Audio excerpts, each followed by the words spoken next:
99% of people on this planet don't have a goal that they're chasing after. And look where 99% of people end up, wherever the tide takes them. What would you say to somebody that's maybe around your same age, looking at you like, oh my gosh, it must be so easy for him? All you need to do is get ultra specific on an outcome, and you're already much more likely to get it. You can do two things with fear. You can let it push you down the cliff and let it continue to keep you where you are, or it could be the thing that drives you to get where you want to go. And that right there is a difference maker between people who are ultra successful and the people who go and crumble and then blame everyone else for their circumstances. What would you say to the person that hasn't yet considered that 2.0 version of themselves, and what's at stake if they don't?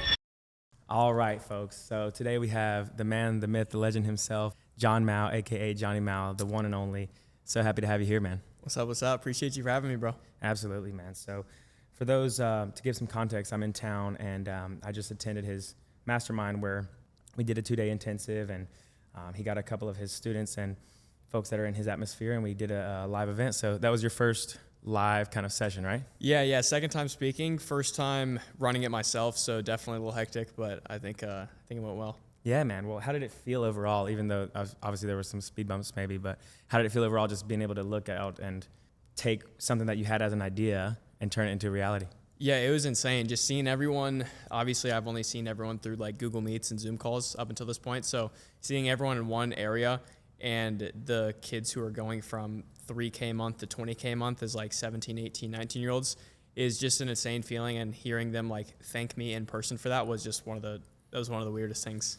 Yeah, man. It's so interesting because as closers, a lot of times we worry about our own skill set and we try to make sure that we're controlling that and increasing it. But whenever you have an impact on, as a sales rep, you have an impact on your clients, and as a business owner and a sales coach, you have an impact on your students. How has it been like taking some body from 3 to 20? Like, what is that kind of feeling like? What does that give you? Yeah, it's a lot better of a feeling than even I got when I hit certain revenue targets in my life, just because there's a difference. Obviously, like when you hit the first 100, 200, 300, and you're like, okay, this is cool. Like I'm making money now. But there's a certain other feeling that comes from serving other people and getting them to their goals. And I think that I've learned that that's like a little bit more fulfilling for me than just stacking up all the money. Yeah, man, I think there's a lot to go around, and I want to touch on, kind of like the industry and sales coaches and other people that are emerging, and you being the new kid on the block, everybody's kind of looking like, what's this John guy doing, So we can get into that. But for those who might not know you, I know that, we were obviously at 7th level before, and you became one of the top reps there, and that was kind of like your claim to fame. But if you're open to it, let's maybe just dive in and give some people some context, like, who's John before sales? Like, where are you from? What's your actual like background, and what life did to kind of land you here? And then obviously you hit the trajectory.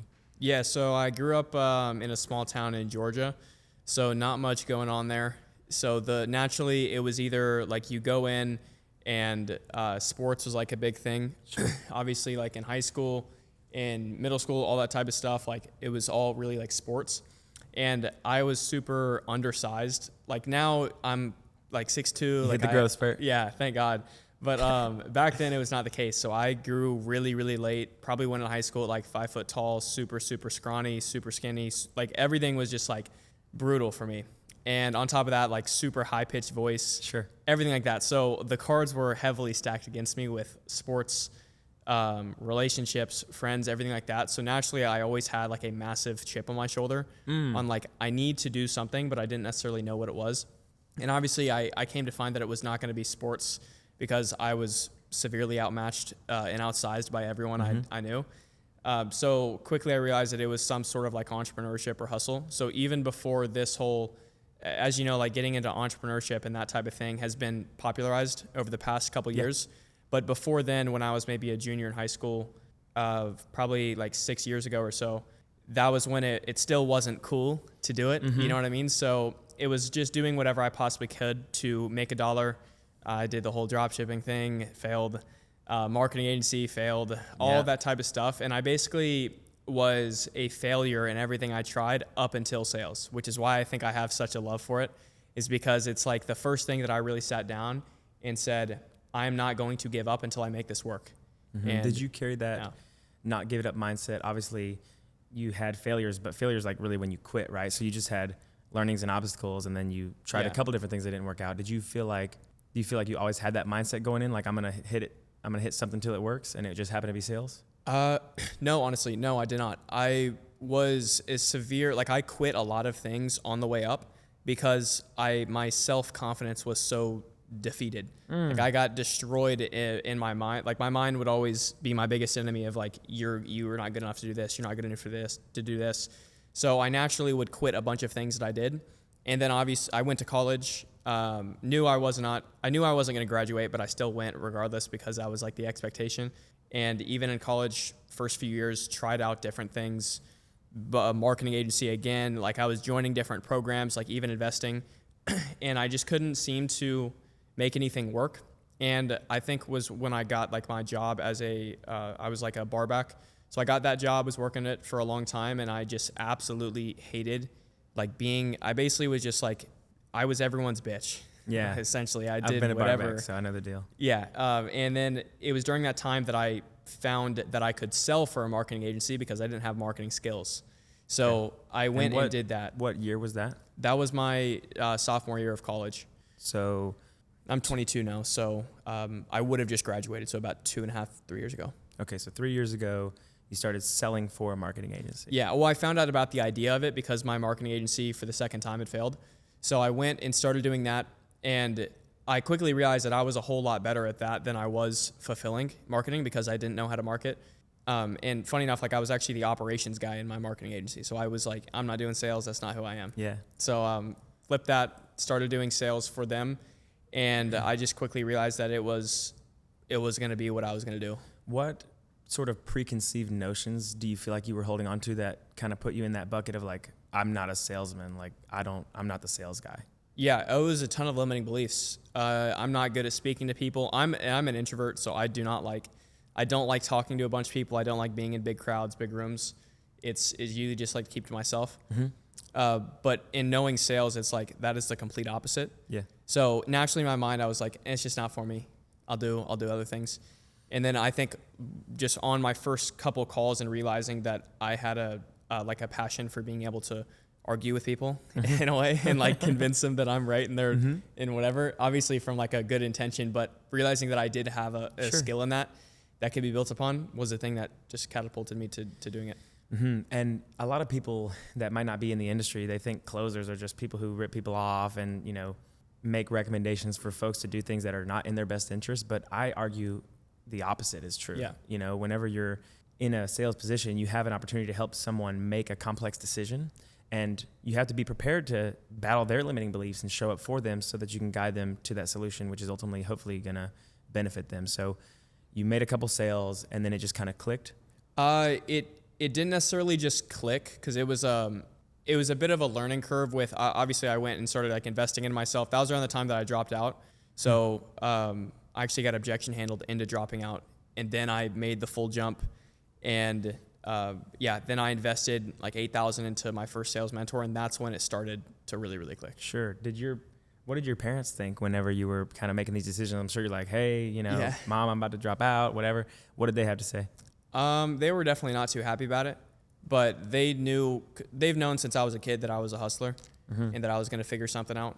So obviously they were not happy because, and like it took me a while to understand this, but parents, their goal is to keep you safe. Yep. And their goal is to make sure that you take the most predictable, reliable path to having an average life. And of course, I can't be naive enough to be like, oh, they're wrong for not celebrating me dropping out of college and chasing my dreams. Because like that's not how it works at the end of the day. But they were definitely not happy about it. They're happy now, for sure. Right. But in the moment, no. Okay. And so despite them maybe not wanting to encourage you to do the most riskiest thing, which obviously they're trying to keep you safe, you still pursued it, you invested into mentorship, and then what's next? At that point, I stayed with the marketing agency for a little bit longer after that. Was going to different events. I actually came to one in Miami where I was still a setter at this time, so it was September of 2023. And I think that moment at that event was probably the turning point for me, because it was like the whole life, obviously I've always been like the lower level guy, and even getting into this, it's like setter, you're the lower level guy. So I was a setter going to this event, lowest earner in the room, lowest status in the room. How much were you earning at that point? $3,000 a month. And I was in the room full of all these guys who were owners of their agencies, closers for the agencies, things like that. And when I left that event, I was enraged because I was like, I just got, like, I am the lowest level guy in this room. I'm so sick and tired of being the small guy. And from that moment on, I absolutely dedicated every single thing in my life to just becoming a savage at setting and closing and just like sales processes. And that was a turning point right there for sure. And then I went to another event, the one at 7th level, after I became a client of theirs. And I knew that I wanted to get a job there because the top tier salespeople at that time were 7th level reps. And I was like globally known around the industry. Everybody knows. 7th level rep is good. So that was my next goal, was like, I'm going to go to 7th level and I'm going to prove myself there. Because if I can do it there, then I can do it anywhere. So I begged their VP, Anthony Vazzari, for a job. And like, they wouldn't give it to me. They wouldn't do it. And at the event, I just sat there and begged him at every occasion I possibly could. Like, bro, please give me a shot. I promise you, I will be one of your best guys. If I'm not, fire me. I don't care. I'll move out here. I'll do whatever I can. And so I went to the event in Arizona, and I ended up never coming back. So I got the job. They let me have 30 days. If I didn't perform, I was gone. And then I ended up just sleeping on my sister's, I ended up sleeping in my sister's place because I didn't have enough for an apartment, didn't have enough for my car or anything. So I just slept with her, not with her. I slept. Yeah. I slept in their place, and then just found any way I possibly could to get to work. And that was kind of how it started. What's your sister's name? Avery. Avery. Shout out to Avery. Yeah. Clutching up, man. Yeah, That's really awesome. did. So, okay. So talk to me about something you said before, which is you went to this event and you became enraged. I feel like for me, I come from humble beginnings, and I've got a lot of like chip on my shoulder type of moments where I could either choose to be a victim or I just ultimately got pissed off and made a decision to win. I don't feel like a lot of people that get into sales now, because of these unrealistic expectations that people set in the market, and we could talk a lot about that. I don't feel like a lot of people have that chip on their shoulder moment. How much credit do you give to that? Because you said it was like the turning point, you know? I think it's really important to kind of use that to send you forward. And it seems like that's what you did, but would you say that was for sure like what you could credit to, like the moment that things switched? Yeah, I think it was a culmination of just like how long until you break. You know, like it's obviously the saying like pressure makes diamonds, or it bust pipes. Yep. So I think the pressure was just so intense forever of like the lower level guy, the bottom feeder, all that type of stuff, all the way up until that point. And then that was just like the combustion moment where it was like, I am done. I'm going to make this work. And if I don't, then I'm going to die trying, because that's my only option. And the or die trying part is really, really something that I try to live by. And I've put myself in positions involuntarily where I had to kind of do it or die trying. And then I've also tried to recreate that by suffering voluntarily, like running ultra marathons and stuff. And I try to make these or die moments happen because I know that if I make that choice to win, then it's either going to go one or two ways, you know? And so I think that a lot of folks could do well by just realizing that maybe it's not that they've hit the bottom, you know, yet. And unfortunately, I think a lot of sales reps, they're just kind of coasting, and I'd almost rather encourage them to just like hit the rock bottom as quick as possible first so that they can then take off. Yeah. You know? Yeah. That's the most important part. I mean, like we always say in sales calls, people will run faster from a cost of an action than they will towards a desired goal. So make it harder for yourself. Like I'm a huge advocate in going in. I mean, if you need to drop out of college to be able to get that fire under you, do whatever you possibly can, because it's like you will not receive whatever it is you want until you're prepared to receive it. Mm-hmm. And really, like, I've held on to this Hormozyism that's like, you'd be really surprised of what you're capable of when you have no choice, you know? And he tells this story about being on the gym floor, and it's like, look, man, you either figure it out or else it all goes away. So that's awesome that you made that decision just to win, you know? So talk to me about what does that page turned kind of look like? So I'm assuming you start hitting the, you know, education books hard, you're doing the self-help stuff, sales skill stuff.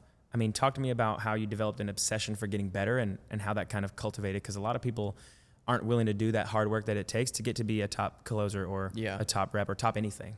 Yeah. I think a big thing was just like being ultra clear on who I wanted to be, and more so chasing an identity rather than just like skills. Because obviously I wanted to be an amazing closer, but to be an amazing closer, you need to have a lot of other things figured out. And for me, it was more so I wanted to become the person who was capable of achieving the things I said I wanted to.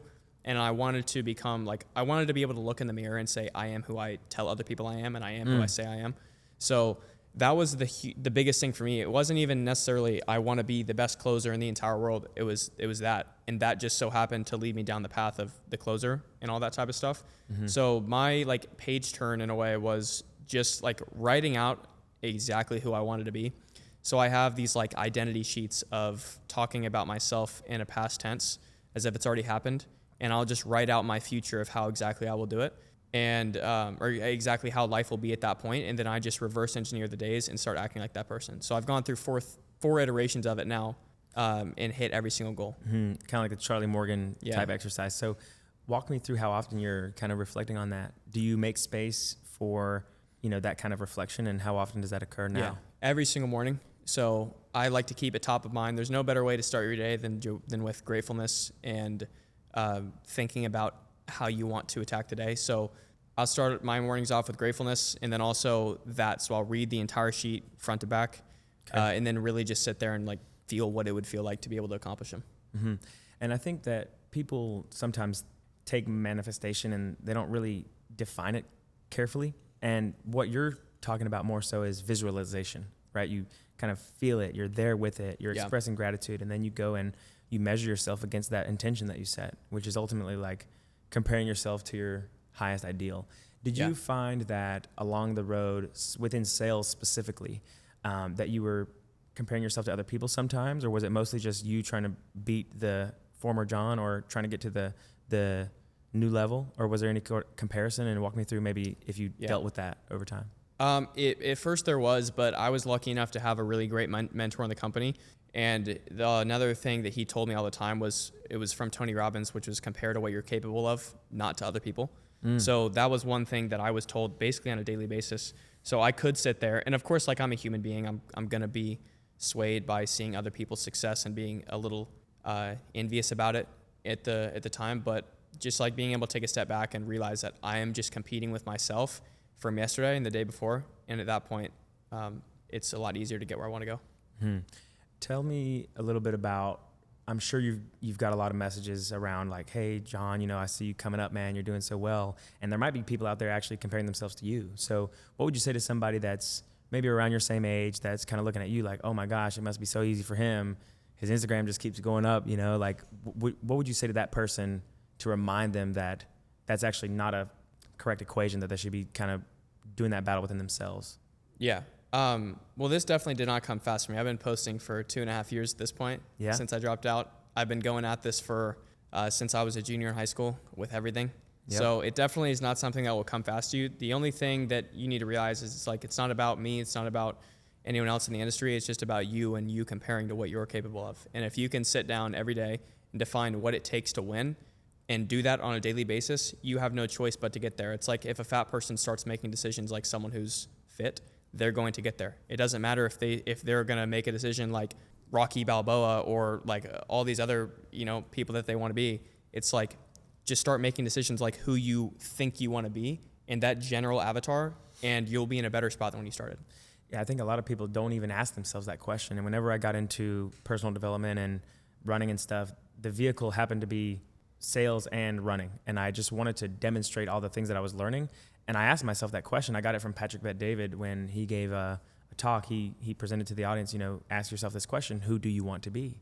And I thought about that for so long. And then I thought about my values and, what I want people to describe me as at my funeral and things like that. I feel like a lot of people don't even sit down and take the time to be deliberate about that. And so ultimately, if you're watching this and you haven't really thought that through, that would be a great place to start. So you got into 7th, you're making $3K a month, then things start clicking and you've got some good mentorship on your side. You're in a good vehicle that has upside.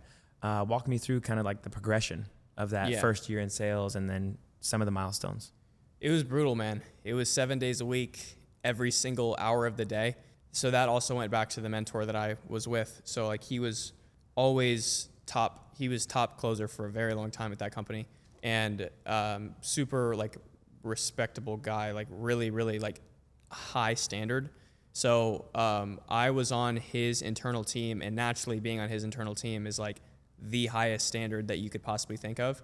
So my days consisted of 7 days. It was 7 days a week, getting up and just like making life hard. So cold plunge extremely early in the morning, like 4 or 5 a.m., which sounds like David Goggins mode, but that was just like what he just wants a standard to be set that's ridiculous. Yeah. So, which makes sense because like he's obviously an extremely successful person, and Sure. that's why. So it was that, and then it was just slam as many calls as you possibly can into every single day, and have a life outside of this. Because once you get to the point where you're making $50K a month or something, then life will become easier, or so I thought. And then, so yeah, that was my life. Like it's almost like the whole 12 months was a blur. Like seriously, I don't really remember much from that year because it was literally the same thing every day without any variation. So there was about 12 months of that. And then I like to say my life started. Yeah. Well, honestly, man, I think it's worth highlighting the fact that people want to get to these insane income levels. And if, I'm 27 and you're 22. Mm-hmm. So if you're anywhere from 21 to 25, 28, or just in your 20s, and you're making 10K, 20K, and then 30K a month, you're within that age bracket, the top 1%. And so many people think they can just live the same life and they can do what all the other 99% of people are doing and get that 1% outcome. When in fact, the same thing happened for me when I got on my first offer that I hit the ground running on. It was just nonstop, man. It's all I thought about every single day. And I just woke up obsessed. Yeah. What would you like to remind people about that are wanting these outcomes, but might not have yet come to terms with the fact that there's going to be a sacrifice and a trade-off? Yeah. Then like you're just behaving like the 99. So when you say you want to be a 1%er and stuff like this, then there's no other option but to take actions like the 1%. So if you are not ready to make those sacrifices, maybe you just don't want the desired outcome bad enough, or your cost of inaction isn't high enough. So set the stakes a little higher, put yourself in more of an uncomfortable position to where it's more of a need rather than a want. And I think you'll have a lot better of a chance to get there. Because the thing is, once you set your sights on it, you realize that I'm going to draw the line and say, I want to become a 1% type of person. It's not hard to succeed. Like you hear the saying of like 99% of businesses fail. I think you could say the same with closers. Like 99% of closers never make the money they want to make. But it's not, it's like, okay, 99%, 100% of people will try. 50% will quit immediately. Another 25% will quit 3 weeks later because they realize it's not 2 hours of laptop work on a beach. Unfortunately, guys. Yeah. Another 20% will quit later for another reason. Another 10% here. Like so by the time it's all said and done, if you give it a year, you're forced to be in the top 1% if you just give it your all. Yeah, a couple things come to mind. The word endurance. Yeah. And again, I have my analogy to running. It's like I've run a couple 100-mile races and did a 240-mile race last year. And like, I went the David Goggins route, like actually, and I just realized with that and the sales front, like so many people are just not willing to endure. And if you can simply just endure, that'll put you ahead, And I think when I first came across some of your stuff, I read a tweet from you and it said something like, the bar is on the floor. And you were kind of reminding people that, the standard is pretty low out there. It is honestly amazing to me how the expectations have been shifted to where high ticket sales is kind of like this biz op thing. And it's like, make all this money and just take a few calls and do Pilates or whatever. And like, it's just like this, it's like, no, it's not going to happen that way, unfortunately. And if you think you're having time freedom, good luck. What would you say to the person who is coming to terms with that trade-off, that's willing to do the 1% type stuff, but they have that kind of like reality check, like as a good reminder to keep going, like some positive notes to the guy who might have just started that climb? Yeah, it will all work out for you. Seriously, if you can give it your all. I've never seen someone who gives it their absolute all for a long enough time frame and does not end in a better position. So not to say that you're going to absolutely smash all your goals, because life's sometimes unfair and it'll treat you differently than it'll treat someone else. But there is probably not a reality. In fact, I will say this with 100% confidence. There is not a reality where if you put in 100% of your effort towards a certain skill set, given a year time frame, there is no way that you're going to be in a worse position a year from now than you are now. So it all comes down to, again, what do you really want? What are you running away from? If those two things are strong enough, you should have no problem in going. So if they're not strong enough, make them strong enough by going and putting yourself in uncomfortable scenarios.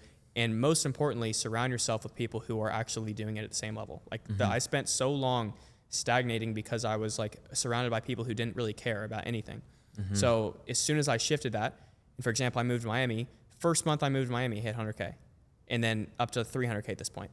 So it's like all you need to do is surround yourself with people who actually want to get there, make your situation uncomfortable enough to change and move, and then commit for a year or a long enough time frame, and I would literally bet money that you make some sort of progress. Mm-hmm. It's not that difficult. Yeah. If anybody wants to give us a challenge, if you can document your journey and you're the next one coming up, like just document it and refuse to quit and do everything that's required. And if you don't succeed, just shoot me a DM. We'll take care of you. But the point is, like, it will happen.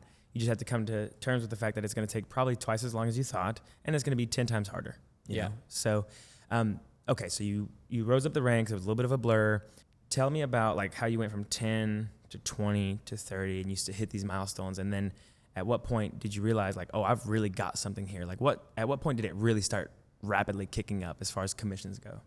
Literally first month. So I think the first month I was there, I hit 10K as a setter, 10K, then 12K. And I basically worked my way up from there to making like 15K, and then making 30K.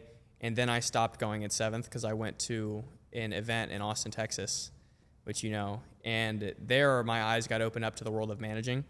And so a light bulb popped in my brain of like, okay, these managers are getting paid 5%, 3%, sometimes up to like 10% if you're an agency.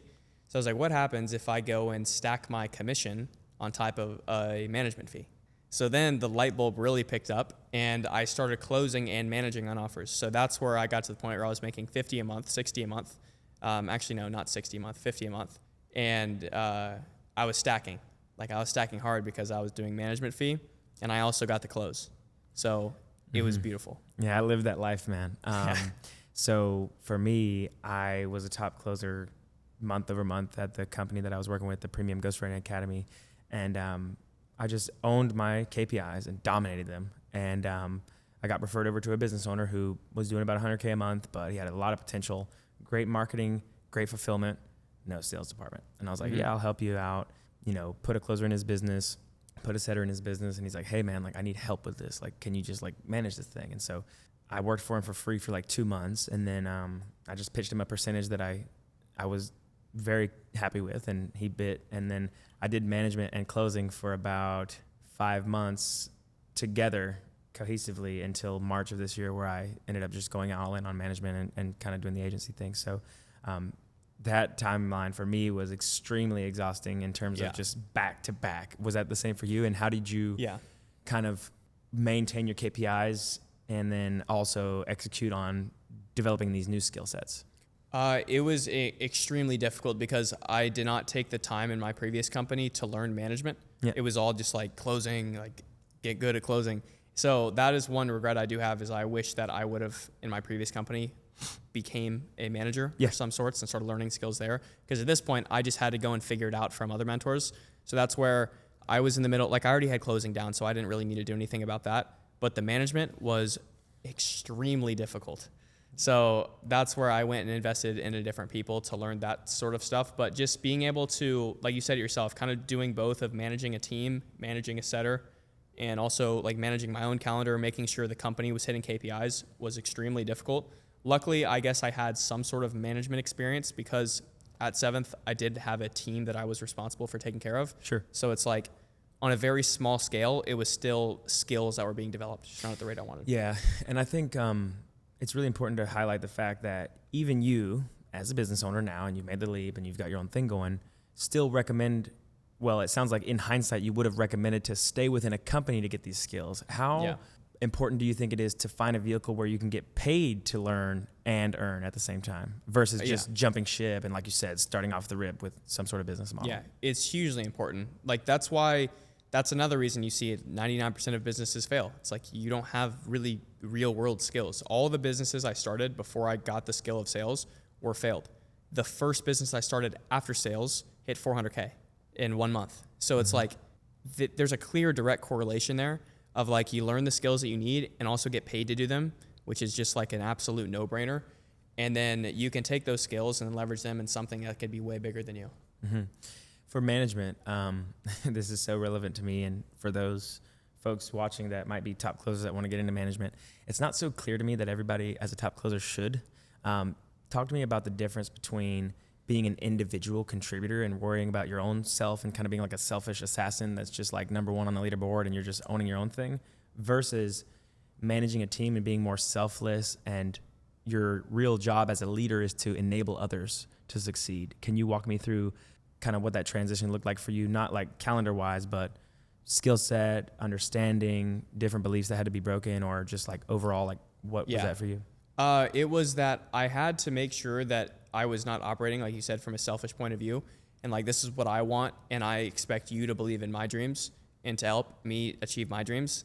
So that was one thing that I had to really step away from, because with the chip on your shoulder mentality of like, oh, I was always a loser, I'm going to go and win, and I'm going to show all these people that like I'm a winner. A lot of that comes with selfish desires. Sure. So I think transitioning from that, and I think faith played a big part in it as well. But like transitioning from that to being like, okay, for me to be able to hit my goals, all I need to do is get my team and the people around me to believe in their goals that support mine. So it's like, if I can get this person to go and make the money they want to make, then in turn, I will be compensated fairly. And I think that's another thing that I learned from another one of my mentors at 7th, who you know, Dan, who's like, you need to make sure that the people around you are supporting themselves, which is why like Dan helped me out so much. Like he helped me realize what I really wanted in life and everything. And that obviously compensated him, because he was like managing me and stuff. Yeah. So I think that was a perfect management style, and I like taking that. 100%. So the reason that I couldn't move into management with the Ghostwriting Academy is because Casper actually came and became the sales manager, and he actually sat me down and he did the what, why, and how document with me. And I was like, it's like, how do you align your own goals with that of the company and then break down the data? And he's super big on data, right? And both of them are. And that's really one of the biggest unlocks I've had this year, is both that document alone and the reverse engineering the data. And so for those watching, like, I can send it to you. It's extremely helpful for yourself if you're an individual contributor, or if you have a team. I'd be happy to send that out to whoever needs it. But okay, so you transitioned into management. It became less about you and more about others. And you mentioned faith. Can you maybe spend a few minutes talking about your personal faith? What type of role did it play? And just give me the lowdown on that. Yeah, so that was a huge reason why I did drop out, like all the way back to the beginning. It's because like I was always praying, wondering for a sign, and that's obviously a dangerous thing that I've learned now, to like pray for signs. But I was looking for that, because I was more naive, and I was like thinking that was what it was all about. And I just felt like I literally felt like God took over my body and made me drop out of school. And I know that sounds insane, but for 3 years straight, it was like I was just too scared to do it. And again, that part of my life feels like a total blur. And I think that it was meant to happen, and I just never had the strength to do it. So God was just like, gave me a little shove in the back, like, go do it. So that's what changed everything with me there. And then just like developing my relationship with God over the next like year, 2 years, and just knowing that like nothing can go wrong for me because I have that is a huge like anchor for me.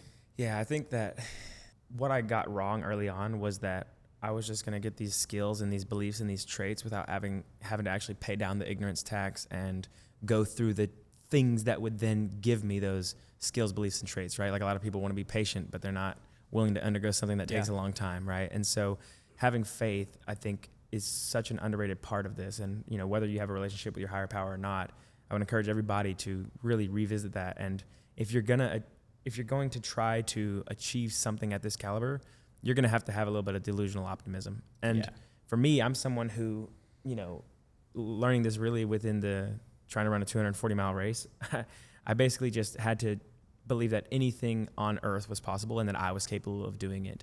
What type of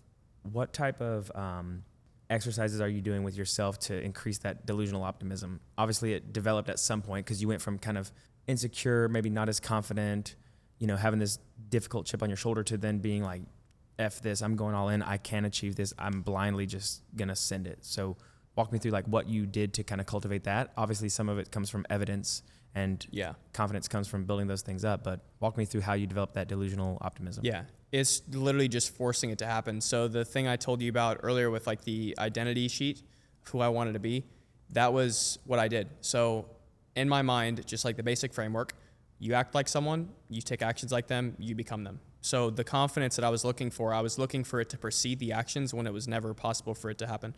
So the actions of that person needed to precede the confidence of me becoming them. So that's all I did, was just like reverse engineer, what is the person that I want, what are the things that he does on a daily basis? What are the character traits he holds? And to be able to develop those character traits, it's probably pretty reasonable for me to go through some hard things. So I'm not going to look at these difficult things and be like, oh shoot, this is a terrible situation. It's like, okay, it's just a part of it. For every challenge I go through, it's just another vote for me to become the person I want to be. So that was the thing that gave me a lot of confidence with becoming them, was knowing that I was just taking the actions of that person and developing my core self-belief that I could do it, and quietening, making the self-doubt quiet, because I was actively proving myself right that I was them. Yeah, stacking the evidence for sure. Yeah. I think a lot of people put this glass ceiling on themselves where they just simply have these limiting beliefs that they haven't yet addressed. And I try to call it out as much as possible. And even in the Bible, it talks about, you have to be really careful about what you say. The tongue is super powerful. Do you find that with your team now and with your company and with some of your offers that you're managing, are you coaching these guys on the team on the limiting skill set, or on the limiting beliefs? Yeah, that's extremely important, because it's just like you need everyone on your team to, I believe that an A player is comprised of like work ethic and commitment, and not necessarily skill. Because like I can train someone to be a killer closer all day long, but the work ethic, you can't train that for someone, right? So that's the first thing for me, was like looking for those types of people, and to develop those and to develop A players. I think a lot of them buying into you and your story is really important. So like everyone on my team looks at me, they know my story, they know what I went through to get where I am now, and they are extremely influenced by that, and they want it so bad, which is why I have killers on my team that work 7 days a week all day long. Absolutely. Because they believe in it and they know where they want to go. 100%. So whenever you started hitting these bigger milestones, like you hit 50 with the management thing, which is basically the exact same thing that I did, looking forward, now you've hit 100, and then you started your own offer, and you've got your stuff built out now, and you're doing the management and the coaching. Whenever you hit those bigger milestones, like the 6-figure months, what do you think you got wrong about the expectations on when that happened? Like what occurred that you didn't expect? I think nothing, which was the thing that I didn't expect. I thought that as soon as I hit 100, like I was like, okay, everything will be solved. Yeah. Like, I'll be able to do whatever I want, which is not the case. And then I thought 200 was going to be like, okay, surely 100 wasn't it, but 200 will be it. And then 200 was not. And then 300, I was like, 300, like that's gotta be the it. number. And I hit it, and no, nothing. So I've given up on that. I've realized that I'm not going to become fulfilled or happy in any way from a certain dollar amount that's hit my bank account. So that was the realization, is that nothing changes at that point, and it's all about what you give back and what you like, how you serve other people. Because it's just like, if you boil down what happiness is to everyone, it's like people have happiness as different values. So for me, I want joy, love, fulfillment. I want recognition and respect and faith. So it's like, those are the 6 things that are like closest to my heart of what I want to do. So any action that I take, I don't care about money. Any action that I take needs to be comprised of those 6 values. So any company I start needs to have those 6 values. Any team that I run needs to be comprised of those 6 values. Yep. And if that happens, then that will equal true fulfillment for myself, which is success. 100%, man. I couldn't have said it better. And honestly, I think that typically people don't just invent the values, unless they're in a vehicle that kind of needs it, right? And so now that you've built it up, it's like, okay, there's got all this cash, like just sitting here in the bank, now what? Yeah. And so you have to kind of go and figure out what is actually the core reason as to why. Yeah. It's a scary place to be in too, like hitting those numbers and always believing that was it, and that was going to be the thing that makes you like happy. And then you're 22 years old, you hit the biggest numbers that you've seen, and then it's like, wow, so what will make me happy? That was a pretty scary thought. Yeah, man. I'm curious to hear, when you think about the word success now, do you have a definition that you kind of default to on the word success? Or what would it mean to you? I think it's really just like serving other people and becoming the highest version of yourself and becoming what you feel like you're capable of. If that's money to you, then that's success. If it's being an amazing mother, then that's success too. Like, I think it all plays the exact same. It's just a matter of like what you envision, because at the end of the day, everyone's going to die, and you're not going to take the money to the grave with you. So you live your life how you want to and find joy in whatever you want to. And that's going to be the same level of fulfillment that someone else gets if they're making $100 million a year, if they are both valuing the things that make them happy, 100%. So. Yeah. I mean, you look at some families and people and cultures and heritages, and they have a lot less financially, but they seem way more well off in terms of their demeanor and their happiness or their fulfillment, because it's not about that. And I've had to learn that the hard way too. And I think a lot of our types of people that just want to grow and want to hit those numbers, like you kind of have to hit it. You can't just be told it. I wish it can just be like, yo man, trust me, it's not what you think it is.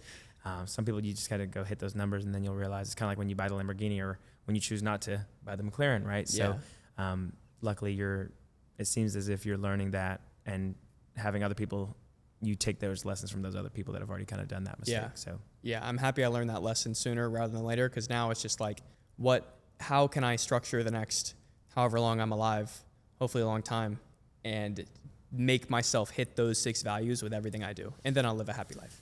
Oh, so man. And it's just like, it's a good filter to make decisions through, right?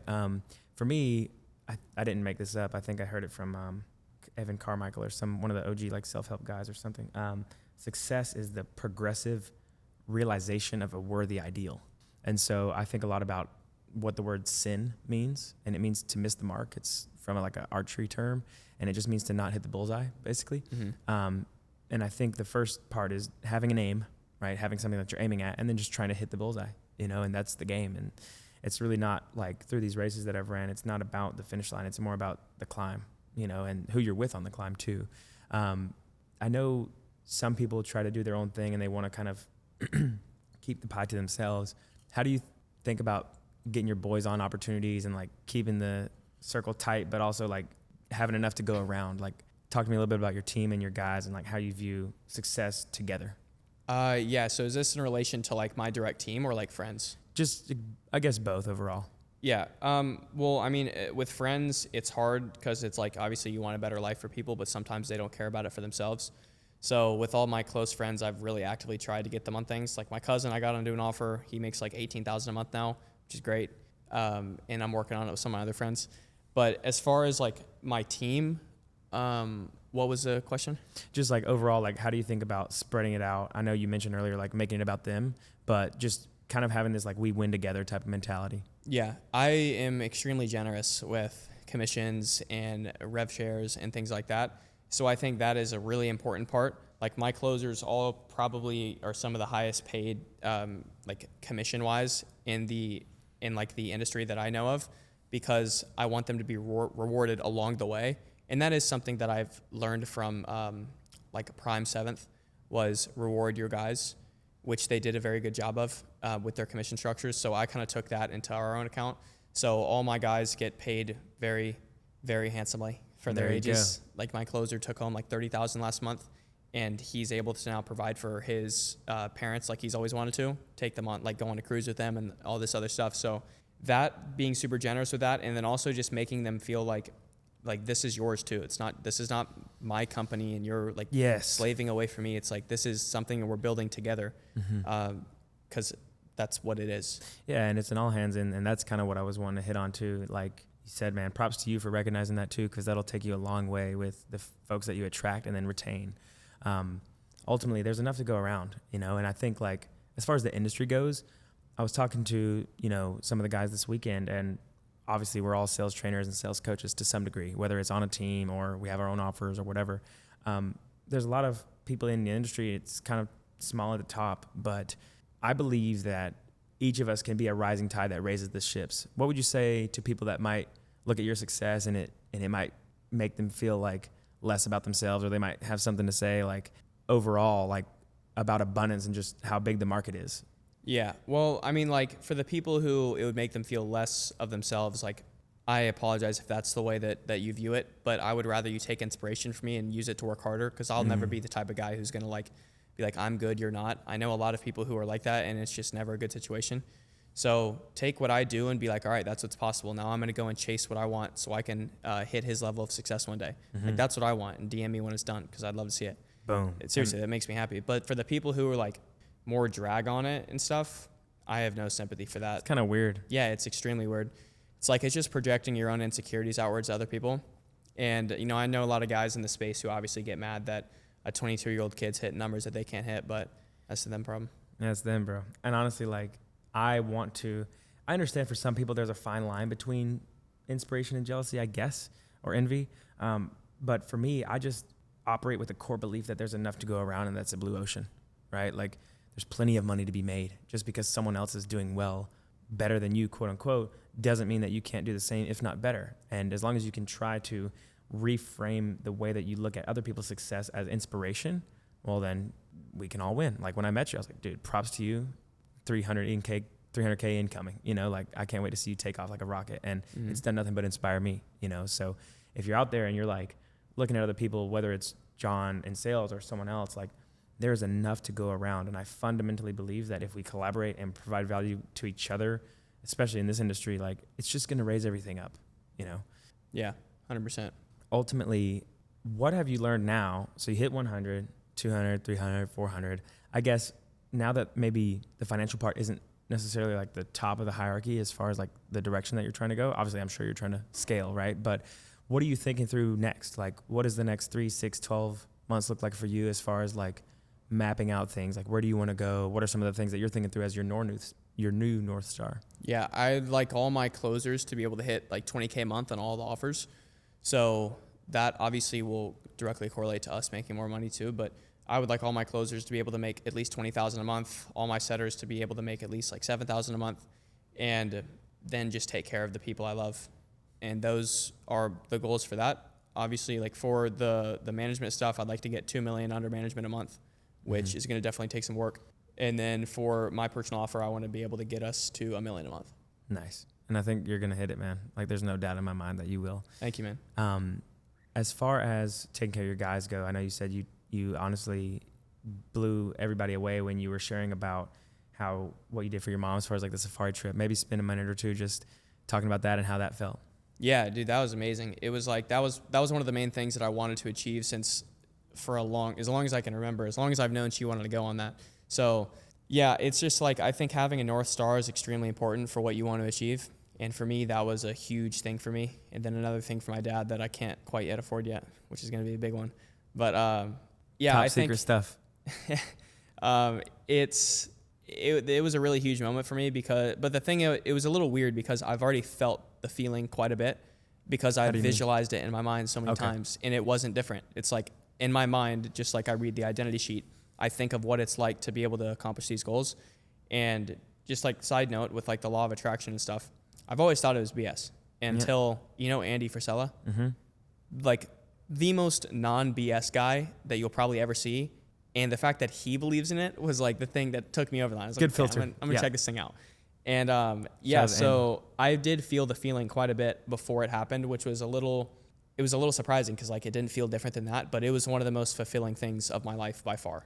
Sure thing. Probably the most, actually. Yeah, dude, props to you, man. Seriously. Thank you. So one thing I wanted to touch on as we wrap up is, let's say someone came across your page and they're like not sure if they should invest in themselves or not. I know you mentioned you've invested in yourself. I've probably spent, I don't know, $80,000 on my own personal development across, you know, coaching post high school and college. By the way, guys, you don't have to stop learning after you graduate school.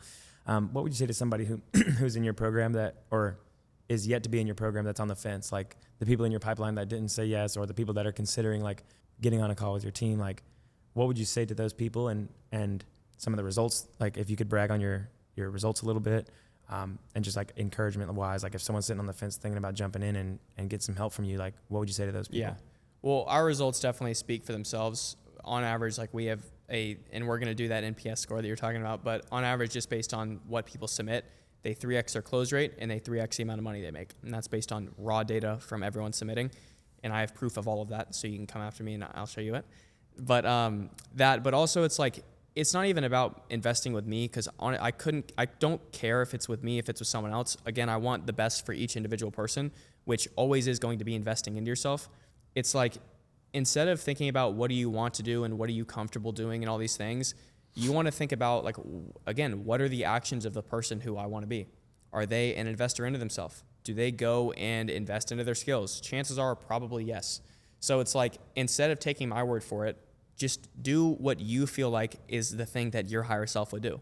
And you're directly in line to take the actions of that person. And when you take an action like a certain person, you are bound to get the outcome. There's not a world where you can go and be fat and get on the treadmill every day and have a good diet. There's not a world where you do that and not lose weight, because it's not possible. But John, what if I'm scared? What if I've got a little bit of nerves? Yeah. Nerves are normal. That means you're a human being. It's like you can do two things with fear. You can let it push you down the cliff and let it continue to keep you where you are, or it could be the thing that drives you to get where you want to go. And that right there is a difference maker between people who are ultra successful and the people who go and crumble and then blame everyone else for their circumstances. Mm-hmm. So it's like you choose how you want to define the pressure. There's associations with everything. It's like when people think of money, they either think of scarcity or abundance. If I say I don't have money, the only thing that changes is the words after so. I don't have money, so I'm not going to find a way to make anything happen for myself, which means I'm going to stay in the same spot. Or I don't have money, so that means I'm going to find any way I possibly can to make this work so I can get where I want to go. So the core limitation doesn't mean anything until you attach a meaning. So do what you feel like you need to do, not what you want to do. Use uncomfortability as the thing that's going to drive you forward and not push you back if you truly are serious about being successful. Yeah, I think a lot of times people have never been presented with a decision like that. And the amount of times that I've asked somebody, like, ultimately, what's the goal? Like, if you could imagine yourself in 6 months, like, where would you want to be? And they go, oh, I've never even thought about that, or I've never even been asked that before. It's like, and same thing with the cost of inaction question. Is like, hey, have you thought about, like, what if things literally just stay the same? Yeah. I think as closers, we have a responsibility, and I would argue a moral obligation, that if you're selling a life-changing program, that you learn how to handle those things for other people. And as an individual, if you're not a closer or a sales rep, you should still ask yourself those things, right? Mm-hmm. Like, nobody sits down and ultimately kind of weighs out, like, where they would be and where they would be if things stayed the same. And so ultimately, like, what would you say to the person that hasn't yet considered that 2.0 version of themselves, and what's at stake if they don't? Well, that's the issue. It's like, if you don't know where you're going, then you won't ever get there. It's like if I took a guy, put him on a boat, put him out at sea, and just said sail, where's he going to go? He's not going to go anywhere. So, like, it's impossible for you to sit there and not have a clear and defined goal and get where you want to go, because you're just going to be mindlessly floating, which is, if you think about it, 99% of people on this planet don't have a goal that they're chasing after. And look where 99% of people end up, wherever the tide takes them. So all you need to do is get ultra specific on an outcome, and you're already much more likely to get it. Reverse engineer the steps needed to get there. And at that point, it's really, like, this isn't like a super difficult thing. You know what I mean? It's complex to figure out and really put the pieces together. But once you know what you want and have a general path on how to get there, you don't need to have specifics. Just like, more so, what are the next 3 steps that I can take today and then tomorrow and then the next day? If you have those, it's just about taking consecutive action, and then you're good. Yeah, I think a lot of people get wrapped up with, like, the decision and whether or not it's the perfect one or the right one.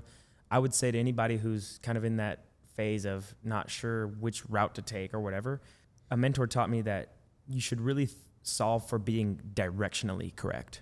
It's not going to be exact, right? Like, you don't know the fine line that you're going to walk through, but as long as it's in the right direction, like moving to a bigger and better city, investing in yourself that has an ROI that will increase your salary or your income, right? And so whether it's a certain individual or not, or a certain pathway or not, as long as it's directionally correct, then you're going to be on the right track. And if you stack enough decisions that you make that are directionally correct, then that's where your trajectory starts to change based on that. So could you say those success rates one more time, that closing rate increase and the commission increase for your program? Yes. So the average person comes in making around like 4,200, and then they leave making about 14,000. And then the average person coming in closes about 18%. They leave closing at about 48%. So I guess a little less than 3x. Okay. So in reverse order, 18 to 48, that's at least, double, if not a little, well, like you said, close to 3x. That's not just the close rate, but that's the amount of lives that they're changing on their program rate, right? And so think about how much of an impact you can make if you could help 2.5 times or 3 times the amount of people. Yeah. Number one. And that's in 3 months. Right. In 3 months. And number 2, you said you'd take them from 4 to 14. So 4 to 14. That's not an income claim. That's just past experience. This is not typical results. This is not a claim. This is just some of the data that's being suggested. But if I can help someone make an extra 10 grand a month times 12 months, you do the math, I think that's a pretty good deal, man. So. Yeah. And it's like, it's compounded effect as well. It's like, you're not, okay, cool, you get an ROI, but what about the tangible skill that you just learned that can serve you for decades? Yeah, that's a lot of what people forget when you make an investment into yourself. It's not about just necessarily the dollar amount income or the outcome in 90 days, but what about all the skills that you're going to compound on into your next vehicle and the next thing that you're doing. So Yeah. it's a no-brainer, man. Guys, we'll drop the link. Go join HTS. You got to do it. If you're a closer and you're looking to up your skill set, I've seen his guys on the backside. It's really rock star stuff that these guys are doing, man. So Appreciate you, bro. dude, I just want to pay you an absolute massive compliment. You are so ahead of your years. I can't wait to get closer to you and just watch you grow and just ultimately cheer you on as well with all your endeavors. Man, where can people find you? You can find me at Johnny Ma on Instagram and Johnny Ma on TikTok and Johnny Ma on YouTube. That's it, man. Go find them, follow, implement. There's free stuff out there, plenty to go around. And if you want to take it to the next level, then jump on a call with this team. So, dude, Yes, thank sir. you so much for jumping on. Absolutely, bro. Cool, man. Absolutely.